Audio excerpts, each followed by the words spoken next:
Olá, eu sou Vânia Mello, cantora e também estou na TV Relacionamento.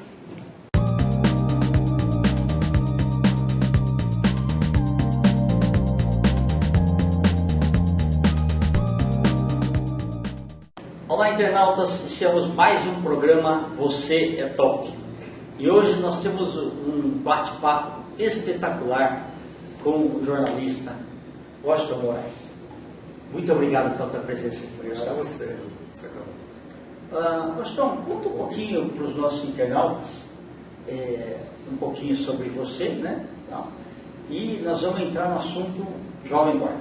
Tá? Então a curiosidade é, em que momento da sua vida que, sei lá, ou os discos em vinil ainda, né? ou a rádio, alguma coisa que te fez, te fascinou, te encantou da Jovem Guarda? Bom, primeiro momento, a Jovem Guarda foi um movimento musical surgido na década de 60. Muita gente pensa, né, que associa imediatamente o nome ao programa da TV Record. Isso, é verdade. Mas eu acho que dá para ir um pouquinho mais além disso. Na verdade, na década de 60, a juventude após a Segunda Guerra, o movimento pós-guerra, nos anos 50, 60, a juventude já tinha uma certa liberdade, os Estados Unidos proporcionou um grande conforto àquela geração. Né? Aí o que aconteceu foi que houve um movimento juvenil no mundo todo, um movimento musical. Você teve uma Jovem Guarda praticamente em quase todos os grandes centros urbanos. A Jovem Guarda na França, o rei era o Johnny Hallyday, a rainha era Sylvie Vartan.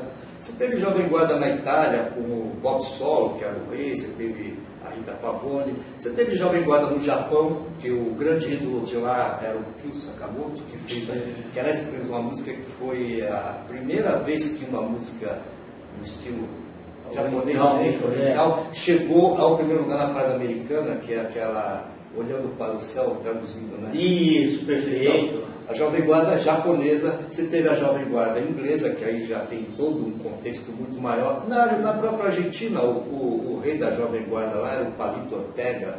E assim, então, Itália, França, Inglaterra, Alemanha, o rei da Jovem Guarda Alemanha, já falecido, Udo Jürgens, e os Estados Unidos também teve o seu grande movimento, o seu boom musical. Aí o que acontece? Dentro desse contexto, no Brasil, havia a TV Record, no domingo, apresentava, naquele horário, as partidas de futebol do Campeonato Paulista. Só que não era tão bonito igual aí né? O que acontece? A federação achou que o fato de ser transmitido os jogos aos domingos tirava o público do estádio, então perdia a bilheteria. Aí resolveu proibir a transmissão. E naquele horário ficou vazio, das 4 às 6. Foi quando um publicitário que trabalhava na Record, era uma agência, né, chamada MPM, que eram 3 sócios, era o Magaldi, Próspero e Maia. O Carlito Maia é o cara que inclusive foi um dos fundadores do PT. O Carlito Maia então ele pensou um programa para ser apresentado naquele horário, né, das 4 às 6, dentro de um contexto juvenil. Aí rolou até o nome Jovem Guarda.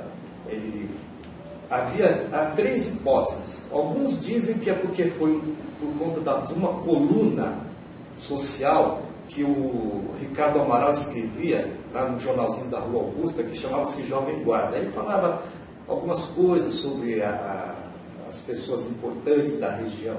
Essa seria uma teoria. Tem a teoria também que poderia ser da Revolução Russa, que fala que a Jovem Guarda ultrapassou a velha guarda, uma coisa assim. Aí ele disse, olha, na hora me veio esse nome, eu coloquei. Então ficou Jovem Guarda.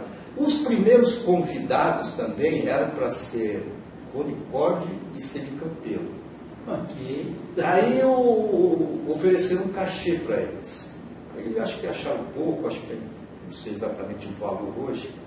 E naquele momento o Roberto Carlos estava fazendo sucesso, com a música Parei na Contramão, já vinha de algum sucesso, e ele foi convidado então, já que os dois não se acertaram. A Celi também estava meio afastada, porque ela tinha casado e tal, parado um pouco a carreira. Aí formaram um trio, Roberto, a Wanderlei foi convidada também, e o Erasmo Carlos.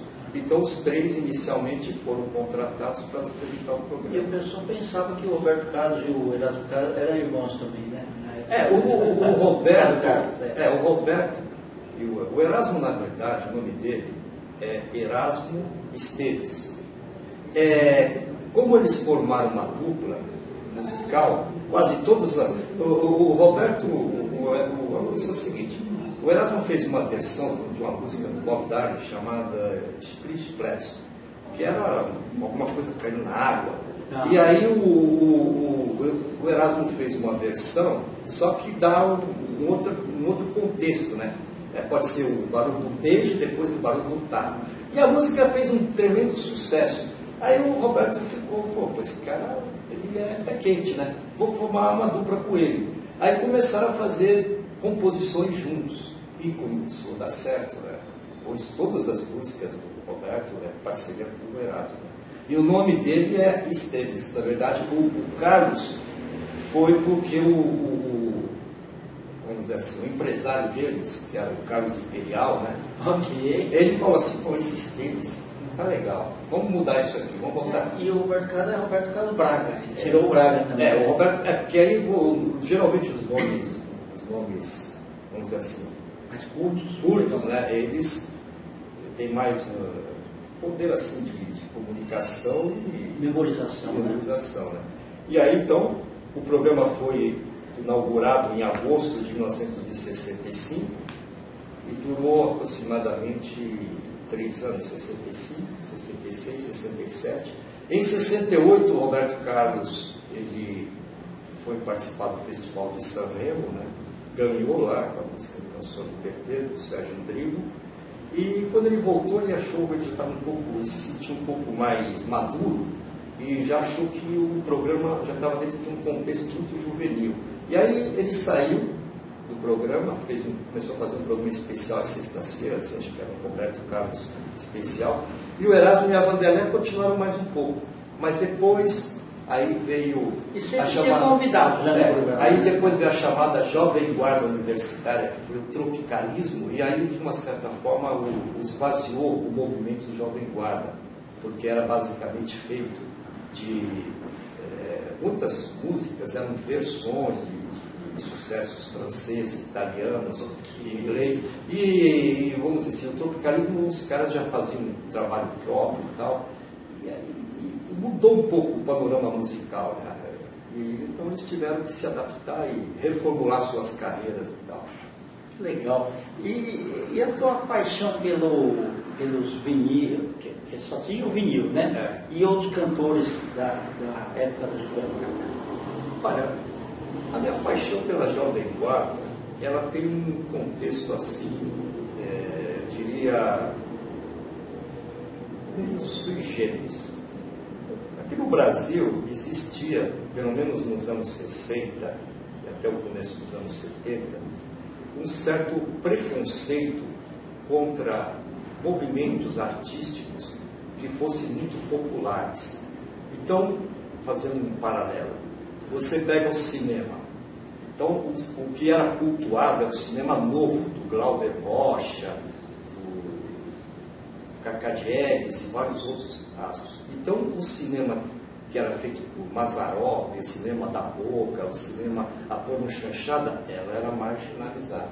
A música é a mesma coisa, você tinha a bossa nova, que era cult. Aí os movimentos que não tinham esse contexto cultural, eles eram meio discriminados. É o caso da Jovem Guarda e dos chamados movimentos brega e tal.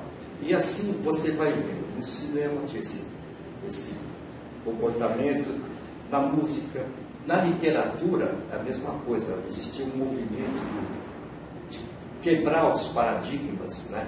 Aí houve um movimento chamado marginal, né? Que era a geração marginal do mimeógrafo. O cara queria ser escritor, ele queria fazer um livro, ele ia lá no mimeógrafo, porque as editoras não aceitavam. Não aceitavam. Aí criou, então tinha a geração da literatura marginal, tinha o cinema marginal, e a música de um certo ponto, até certo ponto, marginalizada. Isso começou a mudar, talvez, a partir da década de 80. Por quê?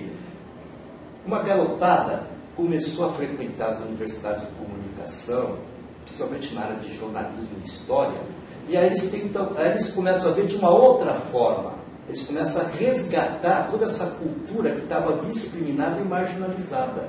E aí começam a surgir esses TCCs, trabalhos de conclusão de faculdade, aí começam a aparecer esses mestrados, doutorados. Então, todo aquele contexto que era discriminado, marginalizado, que ficava meio que nas beiradas, começaram a ser entendidos, né? Porque aí nós temos, aí foram inseridos, né? Foram inseridos. Tanto que na época que, falando sobre cinema, por exemplo, aí eu entro outro campo, da cena da boca, cena marginal, só começaram a ser aceitos muitos anos depois. Mas eu vou voltar à Jovem Guarda. Certo, por favor. Então, o movimento da Jovem Guarda, você falou do vinil, né?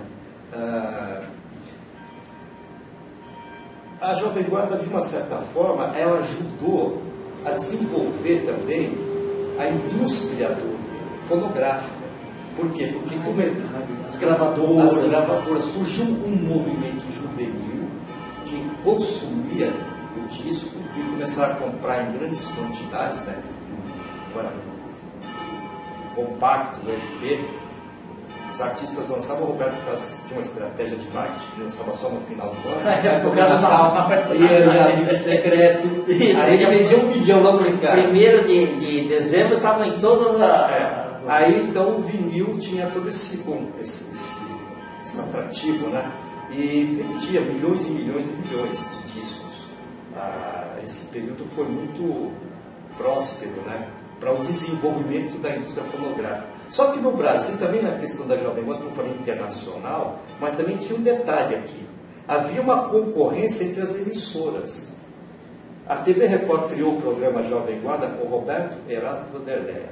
Aí a TV Tupi falou, pô, vamos fazer alguma coisa para concorrer com eles. Aí criou um programa, naquela época chamada, era Rio Hit Parade, que também levava música jovem. Aí ele contratou o Vanderlei Cardoso, a Rosemary. Aí depois a TV Celso quis também fazer alguns programas para concorrer com a Jovem Guarda. Aí, só que o programa que foi feito lá, acho que era aos sábados, era O Bom, o Eduardo Araújo e a Silvinha. E também no domingo tinha um programa, foi criado um programa, acho que se eu não me engano, quem apresentava eram os VIPs, era o Linha de Frente. Então, na verdade, o que era para ser apenas um nome de um programa, passou a ser uma espécie de nome de um movimento musical. E todos eles tinham, e as gravadoras também faziam uma concorrência entre si. Quer dizer que a CBS tem o Roberto Carlos, que tem a Vanderleia. Aí a Copacabana falou, vamos criar um ídolo para concorrer com o Roberto. Aí criaram, por exemplo, não que criaram, eles contrataram para concorrer nos mesmos segmentos, seria o Vanderlei Cardoso. Aí a Odeon contratou o Eduardo Araújo, que eles faziam uma concorrência musical. O Jair Redondo não diria porque ele fazia parte da própria CBS, mas aí a Polydor contratou o Rony Von. Então, tem uma cantora, então tem a Vanderleia na CBS, vamos botar a Silvinha na Odeon, vamos botar a Rosemary na RCA Victor. E eram estratégias da época. Estratégias de marketing. Quer dizer, dentro do mesmo segmento você tem concorrentes, né? Aí depois também a questão dos conjuntos. A CBS tem o Renato, a RCA Victor, então vamos botar os Incríveis. E a Odeon, vamos botar os Fivers. Todos, para cada componente que tinha na Jovem Guarda da CBS, que era o original, as outras gravadoras faziam alguma coisa meio que na mesma linha. Quer dizer, isso criou toda uma indústria musical que se desenvolveu de uma maneira que todo mundo saiu ganhando. Lógico, tem a concorrência, mas Aí o cara fala assim, pô, mas a Jovem Guarda, eu entendo Jovem Guarda como um movimento musical, artístico musical, vamos dizer assim, brasileiro, mas não só o programa da TV Record. E também num contexto mundial. Não é porque a Jovem Guarda surgiu aqui, não, peraí, teve Jovem Guarda no mundo inteiro. Inclusive, eu acabei de citar o próprio Japão, o Kyo Sakamoto, e tinha uma outra cantora japonesa também que fazia muito sucesso, cantando também aquela linha do Ye Ye Ye, né? Então, era uma coisa que veio... O Woodstock vinha depois. Veio depois. O Woodstock já foi no final dos anos 60.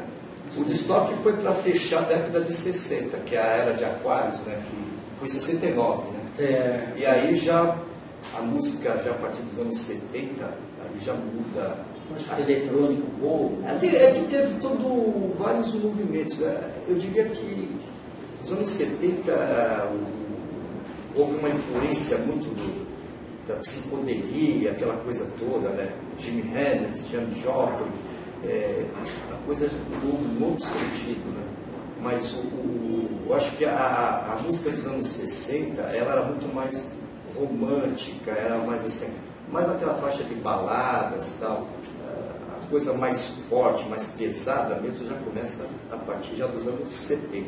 Quer dizer, a Jovem Guarda mesmo, ela preencheu um período que eu diria de 65, 66 e 67. Eu acho que quem completa o ciclo, 68, 69, vai chegar a 70, aí a Jovem Guarda universitária, que seria outro contexto, que é o tropicalismo de Caetano Veloso e Gilberto Gil. Então são duas Jovem Guardas, uma dos adolescentes e aquela outra dos universitários. Interessante. E nessa época você procurava ter o vinil de todo mundo? Eu fui sempre um colecionador, né? Quer dizer, eu tinha todo o interesse por esse movimento, então eu ia atrás dos discos, do vinil. A bibliografia não existia, porque não havia esse interesse pela elite intelectual de pesquisar, de se interessar, né? Então aquelas revistinhas da época, Melodias, Intervalo, essas que 7 dias na TV, São Paulo na TV, que eram aquelas revistas semanais que elas davam uma panorâmica de tudo que acontecia no movimento musical brasileiro, né? Então eu comprava as revistas, os filmes também, outra linha de concorrência. O Roberto Carlos fez um filme, Ritmo de Aventura, aí resolveram fazer um filme com o Vanderlei, Pobre Príncipe Encantado. Aí vamos fazer um filme com o Gerry Adriani, esqueci agora o nome. Então, Márcio Greco, fazer um filme com ele. Então, havia a concorrência dentro da música, do disco, a concorrência dentro das emissoras de televisão, a concorrência no cinema. Quer dizer, era uma coisa bem distribuída, né? E era interessante. E praticamente isso, o desenvolvimento da indústria cultural dentro desse contexto, ele cresceu, teve uma boa efervescência. Perfeito. Washington, muito obrigado, viu, pela tua presença aqui. Foi um material riquíssimo que você nos transmitiu. Tá? Eu queria que você deixasse seus contatos aí. Bom, o meu contato é mais assim nas redes sociais. Eu tenho um programa no YouTube chamado Jovem Guarda Curiosidades. Eu cheguei a fazer 80 programas e abordando em cada um deles um pouco da temática sobre a Jovem Guarda. E tenho uma página no Facebook chamada Imagens do Rock, que aí eu abordo, além da Jovem Guarda, todos esses outros movimentos artísticos e musicais. E tenho no Facebook o Washington Moraes. Perfeito. Muito obrigado. Obrigado a você. Internautas, com os agradecimentos então ao Washington Moraes, nós finalizamos mais um Você é Top. Um grande abraço e até a próxima.